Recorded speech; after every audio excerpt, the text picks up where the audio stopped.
Mesdames et bonjour et bienvenue à l'écho de cette autre édition de votre revue de presse. Nous sommes le lundi 14 septembre 2020 au Cameroun. À la une de l'indépendant, réunion et manifestation veto à Yaoundé. Le gouverneur de la région du centre a proscrit le 11 septembre dernier toute réunion et toute manifestation publique non déclarée jusqu'à nouvel ordre. Toujours dans la même veine, à la une d'émergence de ce lundi, marche du MRC du 22 septembre, le régime panique, les enjeux sont colossaux. À la une de la nouvelle expression, manifestation publique, panique dans le sérail. Les gouverneurs des deux régions ont pris le même jour, 11 septembre 2020, comme par hasard, les arrêtés interdisant les manifestations publiques dans leur ressort de commandement, en prévision des prochaines semaines qui s'annoncent bien agitées au Cameroun. Vive réaction du député du Vouri-Est, Jean-Michel Ninche. Toujours à la une de la nouvelle expression bras de fer, le MRC maintient ses marches. Les autorités ont pris des décisions pour interdire les manifestations.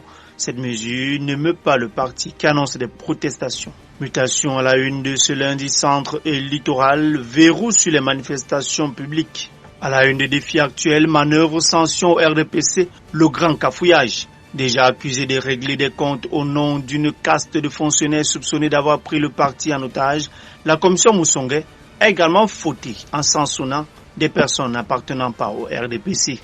À la une d'émergence régionale RDPC, Paul Biya verrouille le processus d'investiture. Le messager droit de pension Germaine Aïdjo, Madame Alice Com, écrit à Chantal Biya. L'avocate implore la première dame d'intervenir et de faciliter le paiement de ses droits bloqués.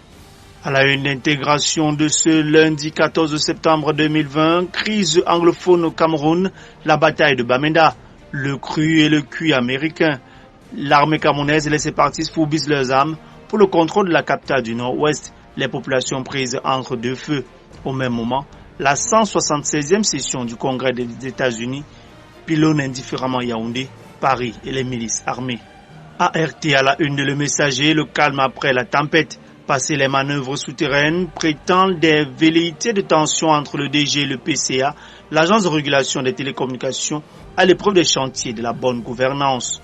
Toujours dans la même veine, à la une de mutation, bac général, le taux de réussite en baisse. Mutation toujours en santé, coronavirus, les barrières tombent. Port de masque, distanciation physique, lavage des mains, les consignes de protection de plus en plus bafouées. Les bonnes vieilles habitudes ont repris le dessus alors que le combat contre la pandémie n'est pas gagné.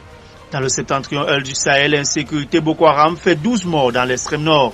À la une des combattants en économie inondation, la course contre la montre. Sauver des vies, sauver des biens et équipements, sauver des actifs économiques, sauver la rentrée scolaire.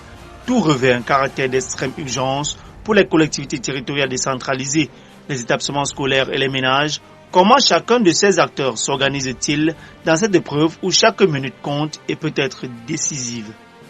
Toujours à la une des combattants financement, les banques réduisent de 32% les crédits aux PME.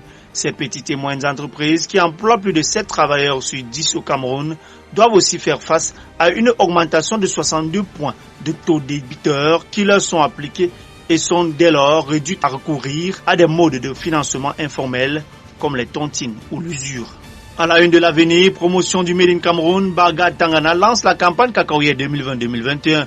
Une cérémonie protocolaire s'est tenue vendredi dernier à l'hôtel de ville de Yaoundé en présence de Michel Arion, directeur exécutif de l'Organisation internationale du cacao. Le ministre du Commerce a invité les acteurs du secteur à promouvoir l'excellence qualitative. À la une des défis actuels, rappel de pension, la liste des pensionnaires convoqués par le MINFI. Ayant perçu les rappels dans la chaîne solde de l'État, ils sont appelés à se présenter à la salle de réunion de la brigade du contrôle de la solde et des pensions pendant la période allant du 14 septembre au 16 octobre 2020, munis des pièces justificatives. Mesdames, Messieurs, merci infiniment de votre aimable attention et bon début de semaine à tous et à toutes.